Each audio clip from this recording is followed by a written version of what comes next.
So let's make the King Tubby connection. I mean, I'm sure it's not that easy for a man like Tubby to just, you know, tell you to just come and watch him. Well, it wasn't like everything is an involvement. So it wasn't like Tubbs said, come in and watch me, and there's nothing like that. But an involvement also means they have to take to you, they have to If like you're you, there, and they have to right. So think that you're my on. introduction was I had Augustus Pablo. We were a team, Okay. so he knew us. He makes King Tubby's Meat Rockers uptown, so we were there. So I started just going there every day. I was like, well, I'm going to stand up and watch the sessions. I didn't say anything, do anything. I just stood there and watched the sessions all the time. Until one day, you know, him said, Jackson, take that voice.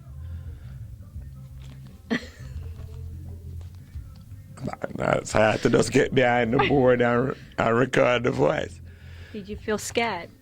Yeah, I was scared when him said that. I never knew him would ever say that, but he was also evolving. Yeah. His business was expanding, and he actually needed somebody to fit in while he dealt with the business. Mm-hmm. So that's where I came in, and you know, I got behind the chair and started to do sessions, and he actually taught me how to cut a dub. You know, broke a few number of niggers, what made him mad. Yes. And he got mad. Of course, because it costs money and it's hard to get. Yeah. So, but you know, once I got it down, we were cutting dubs like we were pressing records. You know, so I go to work at 10 a.m. every day, and I don't leave till 3 in the morning. Wow. So it's a lot of working around the clock. Round the clock, yeah, and a lot of half-hour sessions.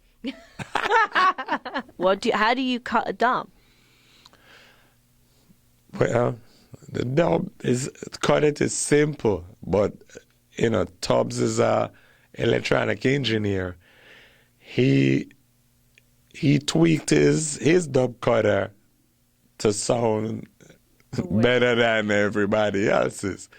You know, he worked for Treasure Isle before he had his own thing, so he knew the machine. He knew how to adjust the bias, the curve, and you couldn't get more than. You probably would get 4.5 minutes on one side. So, yeah, you know, when you're giving somebody 2 songs on a side, you have to know when to fade it so that you can fit the next song. So what is the secret to cutting a dub? Like, is it to try to get it to be... No secret is in the electronics.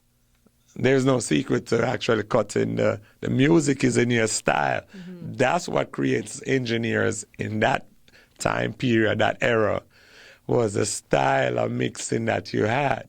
And how would you pinpoint, for those of us who don't, you know, who may just be so like, we don't know anything about this, just how do you pinpoint Tubby's sound? What would you, if you had to say in a few words, how do you summarize it? What made his sound so different and special? The bass. One word is the bass. Everybody came to him for that bass edge. He specialized in being able to get that right? Yes. I mean, his mixing is superb. Too many hit records under his belt. And he created his own style. You know, and everybody had to come there because they wanted their record to hit. Mm. So that's how the involvement went. So, I mean, it's sounding like you're having a very good time on the island, but at this time. And then eventually, you know, you're one of the only students who actually breaks away and comes here to New York. Well, I got I'd like to say got kind of tired of just working with 4 tracks. I wanted to learn more about multi-tracking and, also about radio.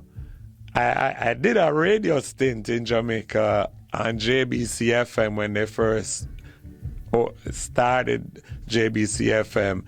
They used to just play tape music. It was an automated tape machine that you put on the reel and it plays and then it clicks and the next reel starts. So we used to work for the guy who had the contract that taped the music for them. And I got my segment, like a half an hour segment. You do everything in halves. That's how it turned out, a half an hour segment of the hottest American hits. Oh. What? Of course, and also the island was ruled by American music at that time. Exactly. So you got that part. So, I collected, soul music, and my collection was good. You were throwing down good collection. I was killing them of with American tunes. Right. So the guy hired me to do that segment, and I did that for a while. So I said, I like radio, and I thought about it. My mother wanted me to get my green card before I got too old.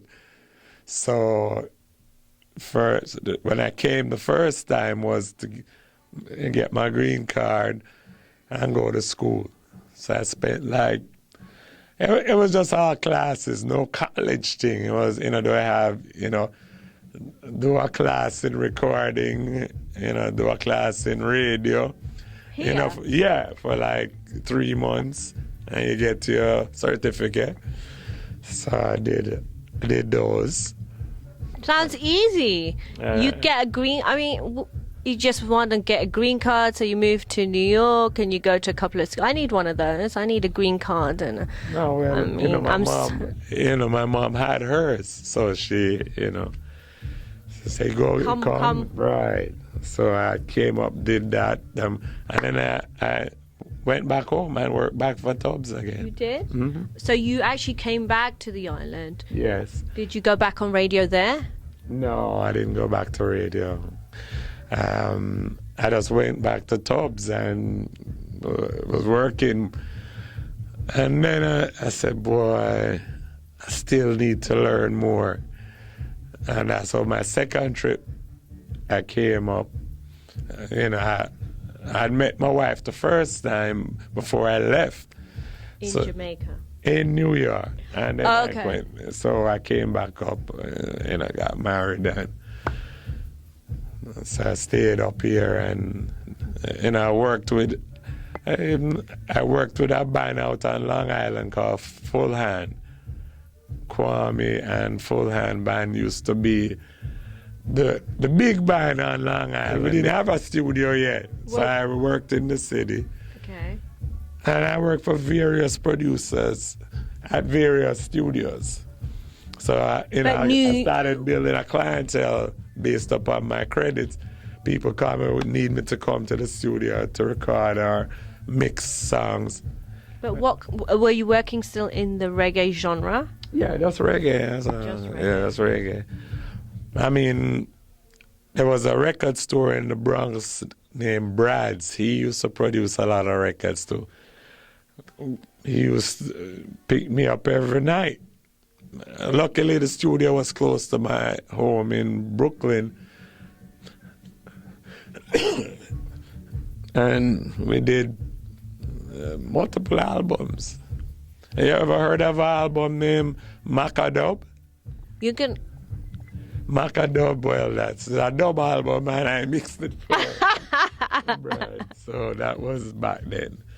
So that's how far, you must know that's how long you've been in the game. Now, you are one of the pioneers of reggae music in New York. I wasn't the first in New York. Wackies was there before me. Sure. and there was other people there before me, but I wasn't trying to copy anybody's sound. I was just trying to make my own sound. You have to get it close to Jamaica as they won't work here. Mm-hmm. So we try and get it as close as possible until we had the hits. So when our after Maniaca, that was like a crossover hit. So let's put that to the side and look at Murderer. Yeah. Black Cinderella, when what's his name held up the album on TV, David Letterman. When he said, check Sister Carol's Black Cinderella album out, it flew out the store the next day. And all of that was recorded here. We felt real good. Mm-hmm. We said, well, we're making a mark in the industry in America, in New York. So more people started to get calmer and not wanting to have to go to Jamaica. They said, well, if they did that, maybe we can do something there, you know. It gave confidence. Yeah. What is this thing where people just assumed good reggae music comes out of Jamaica? Is that something that you had to deal with for a while? I mean, yes, we had to deal with that because it's the roots. So you had to work double hard to prove yourself. So, you know, sometimes you're saying, it don't sound like Jamaica. And you know, you say, well, you know what, am I not doing right? And then the next time there's like, yo, that song was recorded there, it was a hit.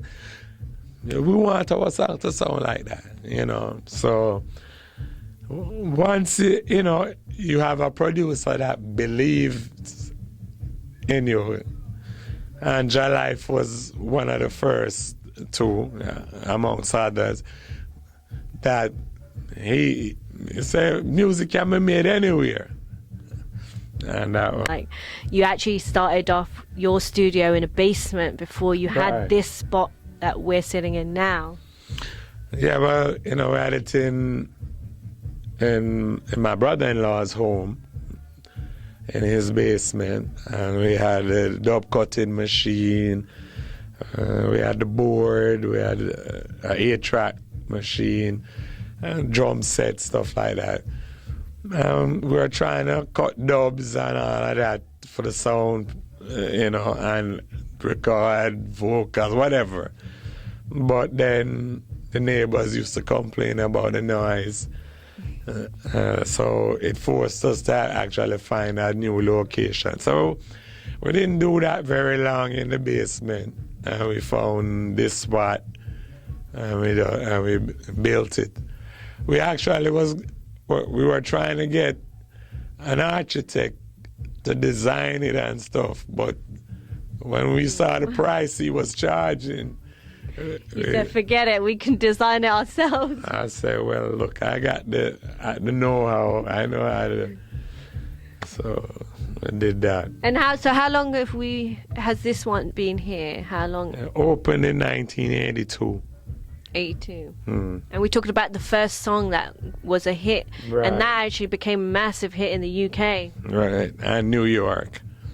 Because Frankie Crocker, he was the one who broke the record in New York, Godeyaka, with the band Maniaca, which was like the staple band. They helped me build the studio, they helped us test out the equipment, recorded everything. And that song was their first hit out of here. So, you know, it felt good. And I mean, it wasn't like just a reggae hit, it was a crossover hit. So that, you know.